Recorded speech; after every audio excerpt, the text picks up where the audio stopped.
l'état de santé de Vladimir Poutine. La CIA serait même parvenue à la conclusion qu'il est proche de la mort. La puissance estimée par tout le monde de l'armée russe a disparu. Des pièces de machines à laver ou de frigo, très utiles pour fabriquer des armes et qui, selon des rapports américains et britanniques, ont déjà été retrouvées dans des chars russes en Ukraine. S'il reculait face aux Ukrainiens, je donne pas cher de sa peau.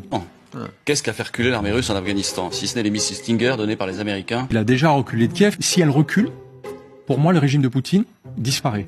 Il s'est fait soigner pour un cancer avancé. Oui, depuis plusieurs années, d'ailleurs, on raconte que son ministre de la Défense, Sergei Shoigu, l'emmène dans sa Sibérie natale pour lui permettre de suivre des traitements de chaman à base de bains de sang concentrés dans les bois de serre. Il paraît que c'est très efficace. Là, aujourd'hui, effectivement, la question, c'est plus de permettre aux Ukrainiens de résister à l'armée russe, c'est de permettre aux Ukrainiens de gagner la guerre et donc de battre la Russie. Il a perdu, et il ne le sait pas encore. La vérité finira par faire son chemin. Ça peut durer quelques jours, au sens un effondrement, comme ça peut durer des mois. Le scénario, moi, que je privilégie, c'est plutôt un effondrement du corps expéditionnaire russe. Les grandes guerres se sont toujours réglées par la force. L'Ukraine, toute l'Ukraine, rien que l'Ukraine. Voilà. Crimée, y compris. Les gazoducs Nord Stream 1 et 2, ils relient la Russie à l'Allemagne et ils ont été endommagés, on en parlait tout à l'heure, 3 fuites en 2 jours. Bien évidemment, les regards se tournent vers la Russie. Oui, alors là, je suis complètement dans la conjecture et la supputation.